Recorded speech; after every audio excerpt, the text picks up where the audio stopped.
جب مکہ کی بات ہوتی ہے تو فوراً ذہنوں کے اندر حضرت ابراہیم علیہ السلام کا اپنی زوجہ کے ساتھ ذکر اور اپنے بیٹے کے ساتھ جو ان کا قصہ ہے وہ ہمارے سامنے آ جاتا ہے۔ مکہ مکرمہ میں ویسے تو سب سے افضل ترین اور دنیا میں سب سے افضل ترین جگہ جو ہے وہ کعبۃ اللہ ہے، وہ اللہ رب العزت کا گھر ہے، جس کے فضائل اور جس کی عظمتیں ہم پہلے بیان کر چکے ہیں تفصیل کے ساتھ۔ آج ہم اس کے علاوہ جو کچھ مقدس مقامات ہیں ان کا ذکر کریں گے۔ تو حضرت ابراہیم علیہ السلام نے اس کی بنیاد رکھی۔ کچھ روایتیں ایسی بھی آتی ہیں کہ جن کے اندر حضرت ابراہیم علیہ السلام سے پہلے بھی اس کی بنیادوں کا ذکر ملتا ہے، لیکن ان کی اس تفصیل میں ہم نہیں جاتے۔ ابراہیم علیہ السلام کی جو روایت اللہ کے نبی صلی اللہ علیہ وسلم نے ذکر کی، جو احادیث کے اندر موجود ہے، اس کے اندر صفا مروہ کا بھی ذکر ملتا ہے، اس کے اندر زمزم کا بھی ذکر ملتا ہے کہ جس طرح اسماعیل علیہ السلام کی والدہ صفا مروہ کے انہوں نے چکر لگائے، پھر زمزم کا چشمہ پھوٹا، وہاں سے انہوں نے پانی پیا، بچے کو پانی پلایا، اور اسی طریقے کے ساتھ وہاں پھر آبادی ہونا شروع ہوئی اور اس طریقے کے ساتھ وہاں آبادی بنی۔ تو یہ مختصر اور ایک اجمالی طور پر کعبہ کی تاریخ ہے، لیکن اس کے علاوہ جو مقدس مقامات ہیں ان مقامات میں سے مینا ہے، مزدلفہ ہے، عرفات ہے، جن کو مشاعر مقدسہ بھی کہتے ہیں، جہاں حجاج کرام حج کے جو مناسک ہیں وہ ادا کرتے ہیں۔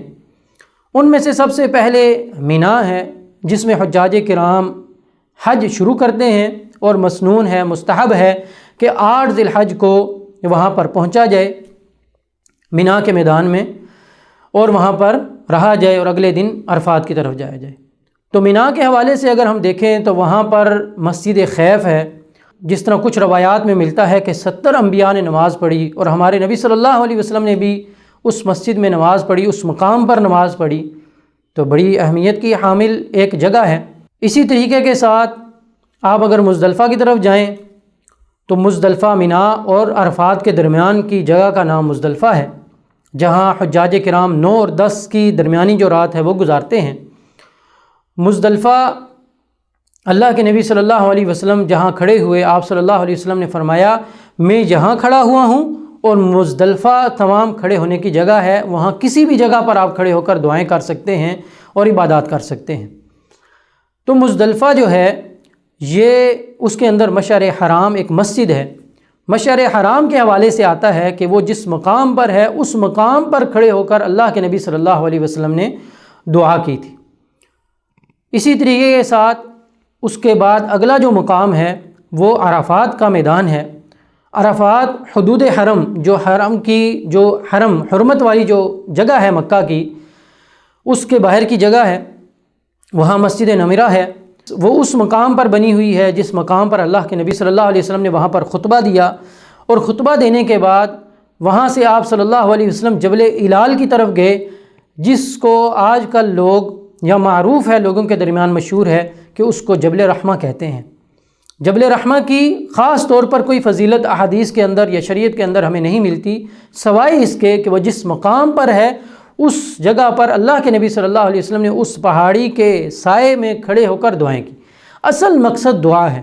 جس مقصد کو چھوڑ کر حجاج کرام جو ہے وہ اس پہاڑی پر، چھوٹی سی ایک پہاڑی ہے، اس پر چڑھنے کی کوشش کرتے ہیں۔ اور جیسے ہم نے پہلے بھی عرفات کے فضائل کے حوالے سے بیان کر دیا ہے کہ عرفہ کا دن انتہائی فضیلت والا اور انتہائی اہم ترین دن ہے، جس دن کو حجاج کرام اس طرح کی ایکٹیویٹیز میں، اس طرح کے کاموں میں جو ہے وہ اس کے وقت کو ضائع کر دیتے ہیں اور اس کے اجر کو نہیں پا سکتے۔ تو اس لیے